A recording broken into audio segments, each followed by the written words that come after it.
This is exactly what we want to see go on in the industry. Battlebit Remastered has came out fairly recently. It's absolutely been topping Steam as a top seller, and it's been right up there on the big lists of concurrent players. I think it's really going to start exploding outside of just the shooter community, and it represents so many things that we want to see. Coming from, amazingly, a 3-person development team. And to understand the game, essentially I think this Steam review covers it best. Battlefield 3 and 4 banged in Roblox, had a baby, and then that baby learned how to play Squad, which is a very bizarre set of things, but as we saw in Valheim, with how stripping back some of the fidelity could be really useful, we're seeing a similar thing happen here. So, Battlebit is a combined arms modern combat game. If you know of, say, Squad and Battlefield, yeah, you're going to understand what's going on. Look at the cover art and you'll get some vibes of Battlefield, but in terms of feature set, it is darn impressive, especially since only 3 people made it. And those are destructible buildings, I think more following Bad Company 2 sort of rules. Well, Bad Company 2 rules, but then also sort of Evolution rules for core parts of the map. Optimized gameplay for very high frame rate and high tick rates. That's something that's very major when you think about the launch state of so many big AAA shooters and how without DLSS, I think a lot of us would be screwed. Also, proximity-based voice chat across teams, which is absolutely amazing, and all of that at a truly incredible scale: 256 players, 128 and 64. It's interesting, I think, because the move to 128 players is what caused so many problems for Battlefield 2042. 2042, of course, is more of a sad story that is about the people leading the project, perhaps the larger business who the project is being done for, Electronic Arts, and their mishandling of the project. It essentially emerged that initially it was going to be more of a full battle royale experience, and that's why they went for 128 players, but then they tried to ram that into a traditional Battlefield experience, which on launch caused so many issues with performance, with map design, and all of that. While 2042 is now in a far more healthy place, this is an example of a game that just came out and managed to work from the very start. And I think a lot of its development story will explain how that was able to happen. And yes, even though part of it looks like this, it is not Roblox whatsoever. It has gameplay far more reminiscent of Squad. There is actual milsim DNA within this game. The lethality is high. It's just crazy. Now, it's one of those low poly, low fidelity sorts of art styles. This is really good for so many different reasons, right? Let's talk about some gameplay features. Day and night across multiple maps, and when we say night, that means full night vision, torches, laser sights working, all of that. You then have targeted destruction and levolution, so that's Battlefield Bad Company 2 and Battlefield 4. So buildings with a brick facade, those can collapse if the supporting structure is taken out, and then the levolution is the more big level set pieces that can be taken out. We then have player-built fortifications. So you can build walls, defenses, spawn beacons for squads, that sort of thing, which of course reminds me of the limited and quite fixed construction that was there in Battlefield 5, which actually is one of the features of that game that I absolutely loved. Even just the way that you could, when you took a point, hunker down a little bit and try to make it more defensible. I thought that was really strong for the gameplay fantasy. So we've got that here, but we do also have more physics-based movement, which means grappling lines, rappel lines from helicopters, and dragging player bodies, as well as mantling across almost any surface. There's a caveat though: because of all this, there are no parachutes, which, in a way, I think does help with how sort of reasonable the game is to play. I think that makes a frontline more of a frontline, to be honest. And in spite of how it looks up front, if you're more thinking Squad than Battlefield 4, you're not going to be wrong, because most soldiers are going down in 2 to 3 hits, even with armor. That's quite something. Now, there is no friendly fire. I think they realize that with the chaos of a massive 200 plus player server, friendly fire would maybe be a bit too harsh, a bit too chaotic. If you're shot, you're going to bleed out unless you actually bandage yourself. And You can be revived by anyone, but you need a medic in order to regenerate your health. And you've also got to manually track your ammo, which is a feature that I kind of love. I think it adds a level of, I suppose, authenticity, a deeper connection between the player and the gun, a lot more thinking going on, and I think it does make reloading something that is fundamentally more tense. And one of the funny things is the dragging player bodies, that's something that was supposed to happen in Battlefield 5. Now, of course, as many of us are gonna, come on, we've all played these games. You'd always think that as soon as you drag a body, the physics would just go absolutely mad. I mean, in a Battlefield game, think of all the times where you get blown up and your corpse just starts flailing around the place, completely running under its own power, and it's all mad. So it's a very curious mix that I think is not going to be appealing to the Battlefield fans who want the turbo, full-blown, absolute crazy madness, maybe more of an arcadey feel, but for the people who love Battlefield, are going to be moving a little bit more in the milsim direction. I don't know, perhaps they were playing Insurgency, playing Squad. This absolutely is working out well as a gameplay format. One quick thing, if you're not subscribed to the channel, which most of you are actually not per the stats, then be sure to hit that subscription button. It truly does help, and it's funny because whenever I mention that, the numbers in my graph go boom, which is quite nice. And of course, be sure to click that bell and all notifications, because it's not nice to be told the news only when an algorithm decides maybe you want to hear about it. And the cool thing is the performance. So this game was the top seller on Steam, outselling everything else whenever it was very soon after launch. I first looked at it, I was like, oh my god, number one, bot. Number two, look at that performance, this is crazy. We then see concurrent player numbers that are stunning. I mean, a peak of, as of the time of this screenshot, 61,000. I believe now it's 62 and a bit thousand. And yes, it has went through quite a lot of content creators. I think it probably still hasn't fully hit the mainstream yet. So to look at people, I mean, I think there's a few Jack Frags videos on this, which when you actually look at the gameplay, it does a great job of just like letting you look at this. Because I think what I want to prove here, or say, is that one of the things that's really important in games is clarity. And sometimes when you strip that fidelity back, it's like the more detail there is, sometimes you find that detail's too much. I mean, modern Battlefield games have often had issues with readability and the lighting of player characters, which could lead to real gameplay issues. I remember that being a major point of discussion within the community whenever I was playing Battlefield 5. So it's one of those things where whenever you actually strip down your level of graphical fidelity, you do naturally get a level of clarity. Think about the pro gamers who will play games at the lowest settings. I mean, if you're in the StarCraft community, for StarCraft 2, you'll know that.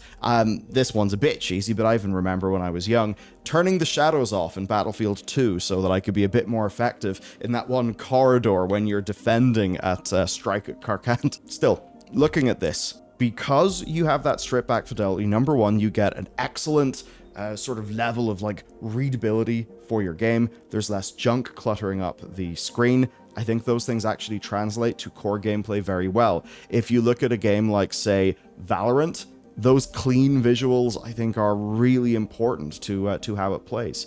You look at Overwatch, and where Overwatch is being very successful, it is just its art style being fantastic for a shooter, and then when Overwatch maybe struggles a bit, is because there's so many things going on that the readability falls apart. Whereas here, I think you have an extremely readable game. I would also say an extremely performant game, which is going to be major. So, we've got Jack Frags covering it. I imagine if he hasn't, Level Cap will probably go near it. I'm just kind of doing the run of all the FPS boys in my head. We've had a fair few more streamers also pile into the game. Perhaps it's not fully hit a critical mass yet. It's a little bit more in the shooter crowd. But one of the cool things then is the opt-in proximity-based VoIP. So anytime you die, your microphone activates when you're on the ground, and your voice is just broadcast around.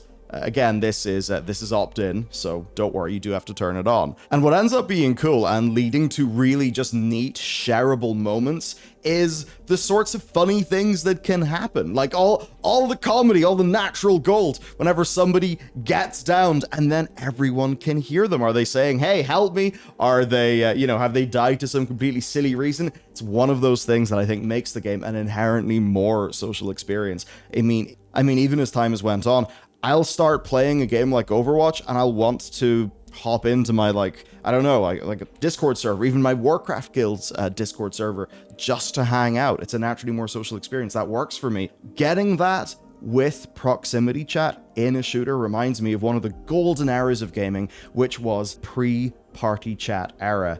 And it's interesting. Younger members of the audience may not remember this, or maybe only sort of know of it from a proximity-based voice chat system in an extraction shooter. But the way that it used to be is you didn't have party chat. It was lobby chat. So I remember lobby chat on Xbox Live. You would just be talking with the people who were in your game. So before party chat happened, you would just shoot the shit with strangers, and that would lead to all forms of hilarity and toxic moments, but also it would lead to some people. I was an introvert. I had loads of people on my Xbox friend list who were like from America. Don't know how I survived that level of ping, but anyway, from different parts of the world, because you bump into them and you play games with them. And it was like that for most of the people that I knew at school. And then, of course, when party chat happened and you're just talking to the people that you already know, suddenly there's like a level of the social experience that just goes away. So having this, I think, is really strong for this game's community. And what all of this has led to is general just evangelizing of the game. I immediately saw it and thought, I need to tell the people about this because this is fantastic. This is everything that I want to see, and the 3 people were able to pull it off is incredible. But when we go to that, there is more to it. So everyone is basically saying this puts most AAA games to shame. Support the devs. And you will consistently see that. And I'll get to that because there is a particular superpower that this scale gives you where actually the size of a AAA, it helps fidelity, but the things that it damages in many cases, like this one, are the things that players will care about. So overall, just about everything is working as is intended in the game. There was one relatively large issue, which basically was progression. So the way progression works is you just unlock a new weapon or gadget after every single level, and that's spread across the different classes. So there is no class-based, like, grinding or anything like that. But unlocking attachments for guns, that is a kill-dependent thing. Broadly speaking, that is all fine and good. Not having to grind out a specific class is quite nice. But it was just really, really, really slow.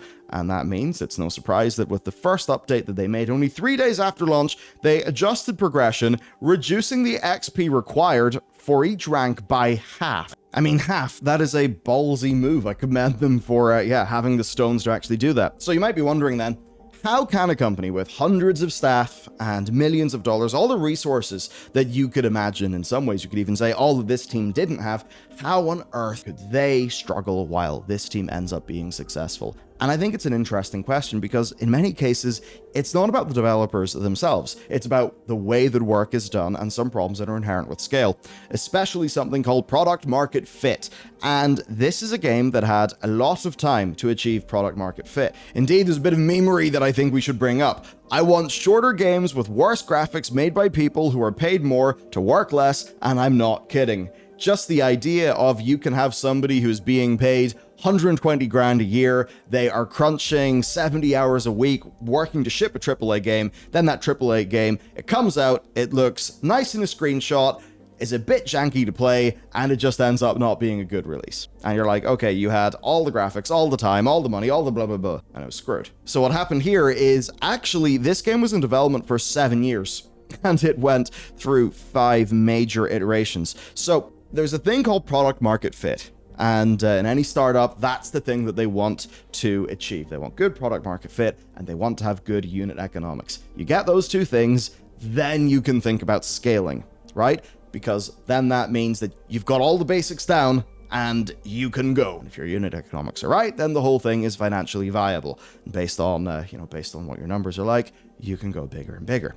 Now, when you only have 3 people you can spend a lot more time achieving product market fit. What are those three people doing? They're working on product market fit. Now, when you have a very large AAA studio and you're targeting very, very high graphical fidelity, your time is not spent on product market fit. Your time is spent on actually building a lot of the game, because every little bit takes so much more work.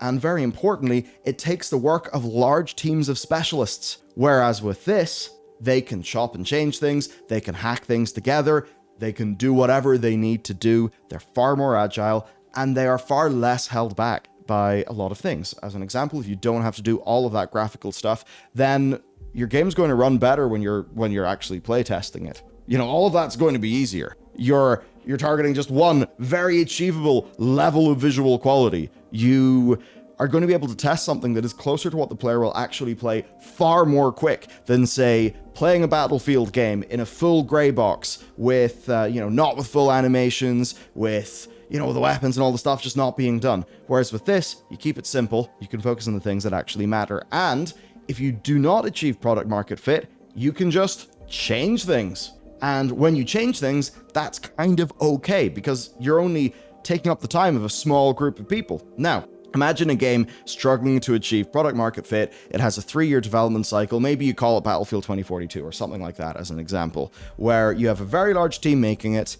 Again, you've got to, change your technology. It starts off as a battle royale, then it moves into a shooter that is more like Battlefield, but also has an extraction shooter mode. And all the while, the game is absolutely humongous. You have to make these humongous levels that have also got a very high level of detail, demanding time from all these different specialists. Because the game is so detailed, you've got all that to contend with, it's going to be harder to playtest the game. And in a way, you're going to feel really rushed to sort of do things, because here's the deal. Achieving product market fit, you're not going to get that with a 300-person team, most of whom are making assets, making animations, doing that stuff to actually fill in the content of the game. So you'll be in a situation where it's like, hey, we haven't achieved product market fit. Why have we got 200 people working in this game? We don't have it sorted out yet. Whereas a situation like this, the only thing that they're working on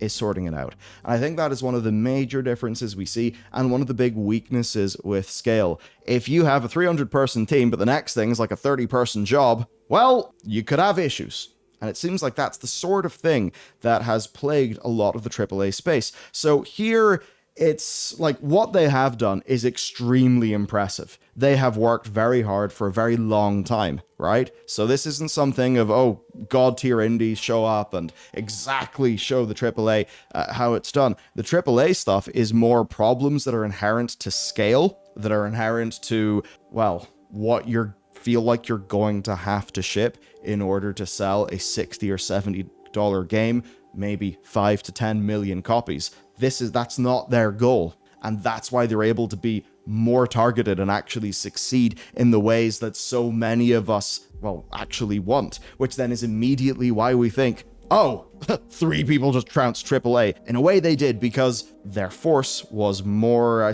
efficiently applied, and we can really see that. So as with a lot of things, there's the old adage, right? You can have fidelity, you can have function, or you can have scale. Pick 2. In this case, we drop the fidelity out. We have big scale. We have a lot of great features, which includes gameplay that is absolutely terrific. And the devs themselves, I think, they're very aware of all this. They said thanks for the 50,000 concurrent players. They did say, for what it's worth, we're not the first or the last game to have good launch and high concurrency. We're not here to take shots at any other game or studios. Of course, we're in a genre with familiar elements, but at the end of the day, they just want to keep providing fun. So they don't want people using this to bash AAA. I would say we can use this to learn lessons and maybe think about how the AAAs can actually apply those lessons so that the industry is better for everybody. And one really good example of that is Titanfall and Respawn Entertainment. So they just culturally have always been very big prototypers. And you look at a lot of their recent games and you're like, wow, these games, they just come together real well. I mean, yes, I know Jedi Fallen or Jedi Survivor had bugs, but you get what I mean, right? They would prototype with smaller teams. That's actually how Apex Legends happened. They were prototyping Titanfall 3, they did an experimental Battle Royale mode, and then in the office in their playtests, people were just playing the BR more because they found it more fun, and they realized we could either do something that is far more big and evolutionary, or revolutionary, whatever, or we could just push Titanfall 2 forward a little bit. And that prototyping process, of course, led to Apex, which then, once they're able to apply the scale of, the full development process, now is one of the most successful and I think well-regarded live services in the industry. So really, that's the problem with AAA. They're operating at massive budgets with massive teams. It is hard to it's hard to make a game at the best of times, but at least if you're making a targeted, specified game with a small number of people, that's great. In some ways, that's easier than having to manage something that has to sell 10 million copies at $60 with all the content in the world, massive, groundbreaking new features, incredible visual fidelity, because finding a game that is fun is not a 300 or 400 person job. But if that is the task being set to a 300 or 400 person development team, there are naturally going to be so many inefficiencies. And as you can see with this, sacrificing a lot but getting the features and the gameplay that people want, it just means in those big AAA games, the likes of graphics sell, but what leads to continued gameplay? It's how good the game is, ultimately. So they end up in this really weird push and pull where they just have to spend so much on stuff that actually hampers finding product market fit. It's like if you're doing a technology startup, whatever your service is, and you find, okay, well, our website front end's not nice, but our users are absolutely loving the functionality and they've proved that they'll pay for it. It's like, that's a great time to then take some money on board and see how you can scale that baby up and make it look a bit nicer, all of those things. But first you got to achieve product market fit. And I think whenever you're looking at a series like Battlefield, it's like fundamentally that fit should already be there. It then comes down to studio interference, executive interference, like all those things that cause AAA to run aground and have issues. So I don't think it's particularly useful to go around bashing games with this. I think it's more to say we should be very interested in learn lessons from how this game in particular has been able to find success given the resources taken to develop it. As for what's next, then, this is just early access. They plan to be in early access for 2 years. The purpose there is to just take in feedback and work on that feedback, and they do have plenty planned. They've actually got a roadmap here. Talking about right now, they've got 6 classes, for vehicles, 7 ground, 2 water, 4 air, 254 players, I should say.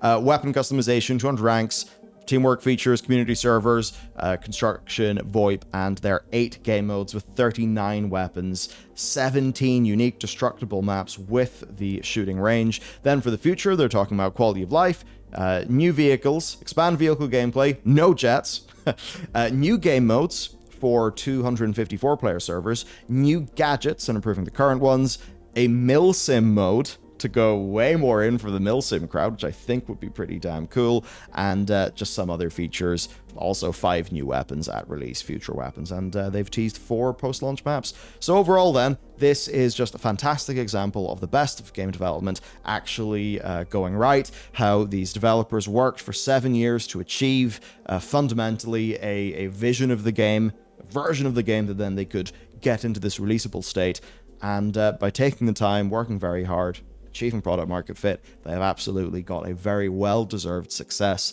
that I think is just very refreshing to people. It's one of those games that makes you feel a bit happy about the industry, that's uncontroversially good and that everybody can get behind, which I think is very good and very important. And I should also say, in addition to this, one of the things I've been actually hopping back into is Battlefield 2042, because as time went on, their live team has actually fixed a lot of problems, added a lot of content, refocused on the core 64-player mode, and while I still have criticisms of that game, it's in a way better, way more healthy state. I think its numbers are actually above Battlefield 5 now, at least as tracked on Steam. So that is an example of scuffed launch, but you give it the time, it can get a lot better. Exact same thing happened with Battlefront 2, the second Battlefront 2, and if you look at that game on Steam, it has extremely positive ratings, because it was scuffed, but they were then able to move it into somewhere where finally product market fit. All right, that's it from me. Your dose of good gaming news, which I always really do prefer to talk about. Have a great day. See you next time.